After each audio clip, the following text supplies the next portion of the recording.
হে আল্লাহ, একমাত্র আপনার কাছেই আমি আমার দুর্বলতার কথা জানাচ্ছি।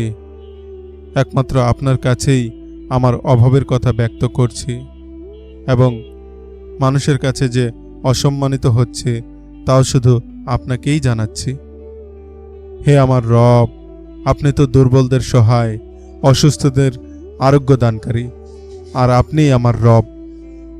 আপনি কি আমাকে এমন অপরিচিতদের হাতে তুলে দিলেন যারা আমার ক্ষতি করতে চায়, নাকি এমন শত্রুর কাছে যাকে আপনি আমার চেয়ে অধিক শক্তি দিয়েছেন? হে আল্লাহ, যদি আপনি আমার প্রতি রাগ না করেন তবে আমার কিছুই আসে যায় না। তবে আপনার আশ্রয় পেলে আমার পরিস্থিতি আরও সহনীয় হবে।